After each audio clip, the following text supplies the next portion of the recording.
As most of you will know, I've just been away for a month in Europe and I got back yesterday, so I'm pretty jet lagged. But I thought you might like to hear how the trip went from the point of view of eating low FODMAP.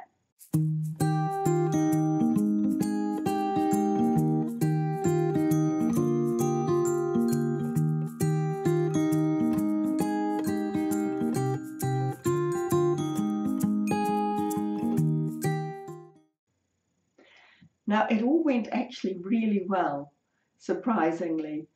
I went through Italy, Austria, Hungary, and Croatia, and for each country I had written up a laminated card in the language of the country. No garlic, no onions, no beans, because those are my three big triggers. I'm not lactose intolerant at all, have no problem with that. So I used Google Translate to get the translation. In Italian I knew it because I speak Italian, but in the other countries, for the German, the Hungarian, the Croatian, I just used Google Translate. And only in one restaurant, I think it was in Hungary, the waiter sniggered a little bit at what I had written on the card, so maybe it wasn't a perfect translation, but he understood, and that was the important thing. Now, I did end up eating a lot of schnitzel, so chicken covered in breadcrumbs or veal covered in breadcrumbs. Remember that the amount of breadcrumbs that is on a piece of schnitzel is not enough to cause a problem, even if you have an issue with the fructose in wheat. So a breaded or crumbed piece of meat is okay. And in Austria and Hungary, there were a lot of schnitzels on the menu, which was nice. I had a bit too much, so I was a bit tired of it by the end. Mostly they're served with potatoes, either in the form of like potato chips or roasted potatoes, a lot of them. And I would just make sure that there was no onion or garlic involved in that. Now, what I have found sort of on analysis, because everything went really well except a couple of incidences, which I'll mention in a minute, was that I ate a lot less vegetables and fruit than normal. And of course we know that's where a lot of the FODMAPs are. And in particular, my biggest trigger is fructose.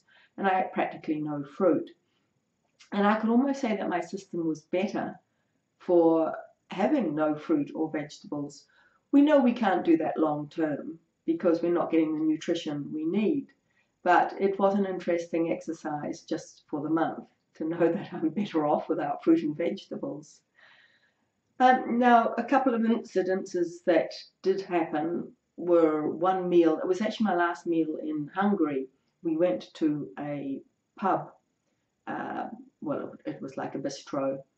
And it was very busy and they didn't have a lot of staff on. And the woman was very, very kind. And I showed her the card and said no garlic or onion. And when I mentioned the pasta that I wanted, I don't have a problem with having some wheat in my meal, so I was able to say normal pasta. And then I said, and also a garden salad. And when she brought it, the garden salad had onion all the way through it. And I said, but I said no garlic and onions. And she said, oh, you only said that for the pasta, which of course is ridiculous. But anyway, she said, can you just take it out? And I said, no, it's covered in dressing, and the dressing will now have absorbed the onion flavour from it, which of course would have the FODMAPs in it. So I need a fresh one. She wasn't that happy about it, but off she trotted and brought me back another salad and said, here, I've made you a fresh new salad, and put it down. So I was busy talking away to the people at the table. There were 7 of us travelling through Austria and Hungary. And I was eating the salad, and after a while it suddenly dawned on me that this tasted a bit like onion. And I looked down at the plate, and I actually saw a couple of little pieces of onion in it. And I realized that she had taken the onions out of the same salad, even though I had explained to her that that would be contaminated, and that I'd been eating onion in the dressing. Anyway, so that was a big hiccup, and for a couple of days I had some stomach pain from trapped gas and so on. not too tragic, but just unpleasant and unnecessary completely. So from then on, I actually told them, and I wrote on the card, that I was allergic to garlic and onion and beans. That way I think you get a better reaction, because otherwise they just think that you don't like it, because they don't know anything about FODMAPs, of course. So that was a little bit of a lesson learned, that it's probably important for you to either write you're intolerant or even allergic to garlic and onion, so they'll be very careful. If they know that you're going to maybe drop down on the restaurant floor frothing at the mouth or having to be carried away in an ambulance because you're allergic, they're going to be more careful. So take it from me, add that to your laminated card. And the only other issue I had was, in Italy they have these pastries that have like a vanilla cream in the middle of them. And when I saw the same thing in Austria, I ordered one for my breakfast. Again, I can eat a certain amount of wheat. So I had a big bite, and that was fine. Then I took another big bite and realized that in the middle was a whole big lump of apricot jam and not the vanilla cream, which I would have been able to tolerate.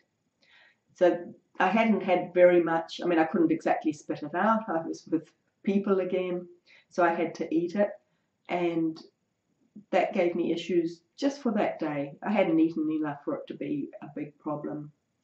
So again, something to look out for. Don't expect something to be the same as in your country or another country where you know it to be a safe food. Those were my only issues the whole time. All the restaurants were really good at taking into account what I said. The people I was with, who were all family, Adriano's family from Italy, just learnt to expect me to be making just a little bit of fuss about what I could and couldn't eat. And it paid off to be that sort of to make sure that I was standing up for myself and my needs. And from the point of view of food, I had a very pleasant trip for the whole month. I did get a bit of a throat infection and a cold because extremely hot temperatures over there, where we're up close to 40 degrees many days, and then going into air-conditioned buildings, and that contrast was a little bit too strong, and I did end up with something. So you might be able to hear it in my voice that it's not quite normal yet, but I am on the mend. And it's the first cold that I've had for years, first illness of any kind that I've had for years. But from the point of view of my gut, it went extremely well, and I hope that you can learn something from my experience.